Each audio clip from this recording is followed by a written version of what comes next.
Hi, and welcome to Charger 360, the official video podcast of the University of New Haven. I'm J.W. Stewart, former ESPN and NBC anchor and a sport management professor here at the university. And I'm Bruce Barber, former co-host of Smith & Barber, The Morning Show, and now the general manager of 88.7 WNHU. Our guest today is Dr. Ceyda Mumcu. Ceyda is the chair of our sport management department and therefore my boss. And when the boss wants to come on, great start. Ceyda, it's great to see you. We've wanted to have you on the program for a while, so thanks for being here. Thank you for having me. Let me say, I'm not going to just say this to be nice and because, you're J-Dub's boss, although this can't hurt. Let me tell you something. No, in all sincerity, I am just hearing from our students such wonderful things about our sport management program. That's the greatest compliment I can ever have. What is, I guess, we should first get some context about you, but we have to get to what is it that's been going on that's just making it so amazing. So we'll get to that later, but let's start with you. What is your path to the University of New Haven? Sure. I was born and raised in Turkey. My path here is, I think, once you find a home, you come back, kind of a history perhaps. I grew up in Turkey. I got my, early education in Turkey. I came to the United States in early 2006 for a master's degree at the University of New Haven. And so I was a student in these classrooms, just like some of our students are, sitting in now. I took classes in Kaplan, Harry Gary, Eklund. Awesome. But, Maxey, we didn't have the Bergami Center, unfortunately, at that time. But that was my first stop in the United States and came as a student.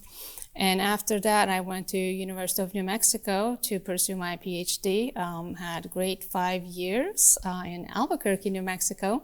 It was such a change from, a New England environment and neighborhoods, and, you have the ocean and the green.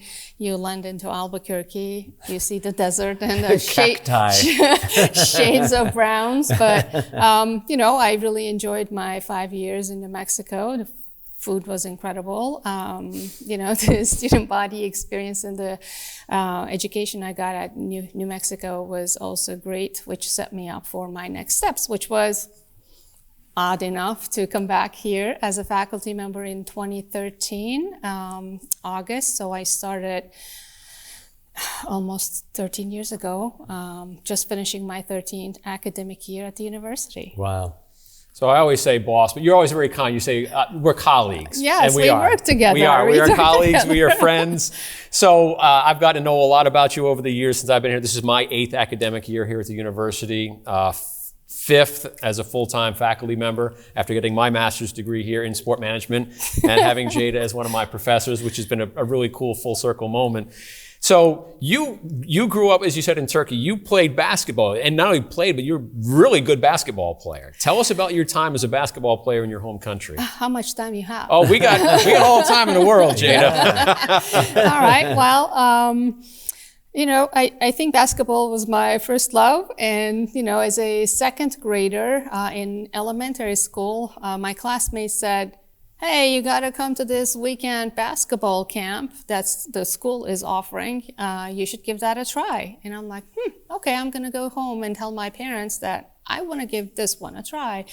So that was just enough for me to show up on a Saturday basketball camp for one session. Hardly holding the ball, perhaps, as a 8-year-old. And from there, it was a quite amazing journey. I think I probably lived, breathed, did not eat, but I really dreamt basketball probably for a very long time. I made it to a level that I could practice with the elementary school team as a 3rd grader. Wow. I made it the team as a 4th grader, and I was already traveling as a 10-year-old kid with my own luggage, going out of town. Became A prodigy, J-Dub. Yeah.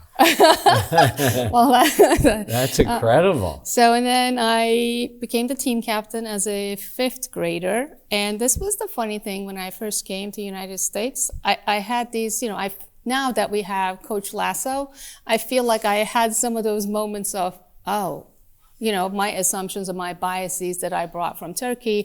Case in point, we have national championships for elementary school boys and girls basketball teams, right? So I played at a national championship as a 5th grader at the 11-year-old, and then obviously in the middle school, then obviously in high school. And we don't even have a nationwide high school championship in the United States, which was entirely strange for me when I first came as a student. But my first adversary came as a 4th grader also, which turned into a medical issue that I still got to play the 5th year. And then I was told that I can't play basketball. And I felt like someone sucked the life out of me almost. Wow. It was quite the journey in 6th and 7th grade. And then they cleared me to play again in the 8th grade. And I think I did not lose, basketball from my side from there on. Going to every practice, I was the kind of kid that did not miss a practice, went to the extra sessions if there was one. People went to summer vacations. I wanted to practice and work more, which allowed me to be I made it the all Turkish 3rd team nationwide as a freshman in high school, among all the seniors that people have in the nation. Got invited to a national team camp as a freshman in high school. And then I was told, you are too small, that you got cut. Oh. I have done more than that reaction, I'll tell you that. Yeah. And I was so disappointed, but if there is a will, there is a way. So I made the national team as a senior in high school, and then went on to play professional for 8 years. Incredible. What a journey. Yeah. Let me ask you this. These days, do you ever just go to like a pickup game and go, hey, can I play? And do you bet on this at all? I honestly don't remember the last time I held a basketball. Really? No, we have a tradition. So we bring a basketball to commencement, and our graduating students sign a basketball and we store it. Oh, so we that's have great. a ball for every class. For sport management? Yes. Yeah, fantastic. So we hope to have a whole wall of decoration, That's great. in time, obviously, but that's probably the last time I held a basketball. Wow. She's a big time athlete, and she's built a big time program here at the University of New Haven. Our program's been around for a long time, our sport management program. Tell us a little bit about the history of the sport management program and how it has grown into being one of the best in the world. Well, I came here as a student in 2006, but to my knowledge, the program was built or established in the 1990s. And it was formed by Dr. Alan Sachs. Some of our students will remember Alan. If any of the alum watches the show later on, they'll definitely know. He was the founder of our program. He has given 40 years of his life to the university, has done a lot for the program and the college. So he was the founder. He established the program. When I came as a student, we had Gil Fried. Gil was here also 20 plus years to my knowledge, and he was my boss when I started as a faculty member, as the department chair. So I worked with him for 8 years. So, they built the foundation for us. We have so many alum in the industry who are willing to give back to the university. They've left us a foundation of industry-connected, classrooms that usually bring at least 2, 3, 4 speakers in front of the students. So that was always the culture or the approach the university or our program took during my early times as a faculty member. And then I became the department chair in 2021. And I said, why shouldn't we be one of the world best sport management programs? Wow. And if there is a will, there is a way. We'll come back. I think I am grateful for the colleagues I have. We have a great team who actually, gives a hand to each other, help each other, fill in where we need. And, when we decide to do something, we all say, well, which part of this I can contribute to? And so we have been a student-centric program all along, but I should probably say in the last 5 years, how extensive that student focus is what we changed. Moving from having speakers in a classroom or campus to students working for clients as for projects, students taking part in competitions nationwide and succeeding in those endeavors and opportunities every time we put them in front of a judge. So we have been building on student experiences, and I am so proud of how we expanded those opportunities. I do feel comfortable saying, if a student wants to get involved, we can get you involved in your first semester, right? And we can find you a way to get involved every semester. So it is about the student really, and it is about, we see ourselves as a guide to the student. Yes, we are faculty members, but I think as a department, as a program, we take the approach of, I am serving the student as a faculty member to help them find their path and to move towards a fulfilling career. And that comes in the way of experiences, figuring out what you like and where you have the talent to do a better job. And sometimes students shy away from certain type of occupations or positions. We show them actually they may have that talent that maybe they didn't recognize. I think we have become more so of professionals in talent development, right?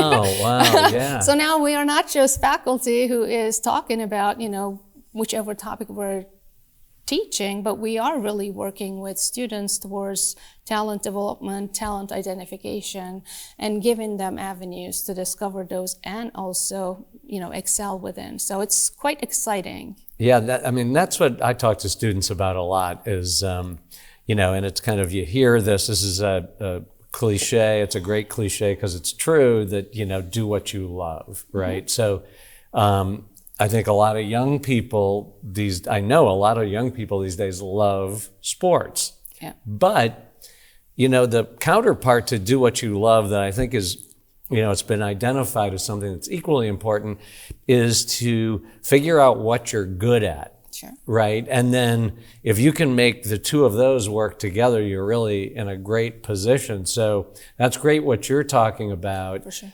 To really be in the talent development business. And what is the path that a student takes? Do they take really general courses at first and then become more specific? Talk about that a little bit. Sure. I think one of the strengths of our program is the way we structured it. So there's not a single semester a sport management major would not be in front of us, right? So we never lose touch. It is not such that you become, start your major courses in your sophomore years. There's no such thing.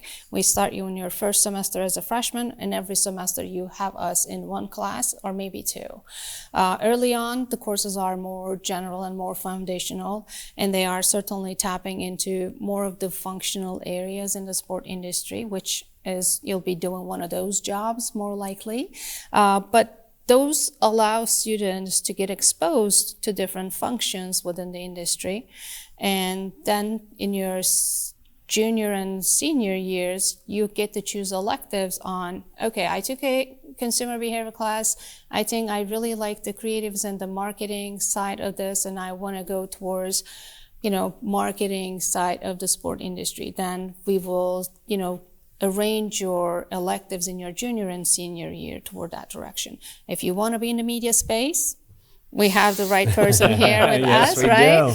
So, and then, we shift the student towards those aspects of the industry. So, yes, just to your point, the early on, the freshman and sophomore years are more foundational, functional, and exploratory, and then we try to guide you in the direction for your junior and senior years. And in your senior years especially, we push you towards the competitions, the volunteer opportunities, and your multiple internships.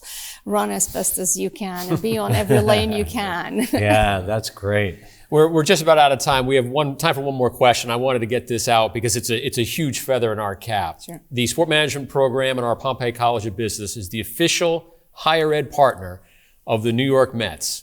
Wow. What does that all entail, Ceyda? I'm proud of that. We got to that point and we were able to formulate and that partnership with the Mets. That gives our students firsthand opportunity to engage with the professionals. It is not just learn in the classroom, but New York Mets actually engage in our classrooms, and they are part of a class or two. They help us teach the course as well. Along the way, our students get to interact and network with the professionals. We have site visits, we have shadowing opportunities. They have done mock sales training with our students that allowed 5 of our students to attend to shadow a day. Some of them are in the interview processes. So we're trying to position our students in a way to succeed again. And what is better to have than the amazing Mets? Wow. Brace yourself, J-Dub. Mm-hmm. Sounds like a home run to me.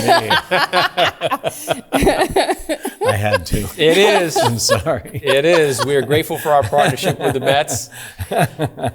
I think as we round the bases here and head for home, it's a perfect way to sign off. That's a good segue there, Bruce. Yeah, it's very nice. Thank you. We could be here for the next 10 minutes throwing out sports cliches. Yes, tip your waitress. Yeah, exactly.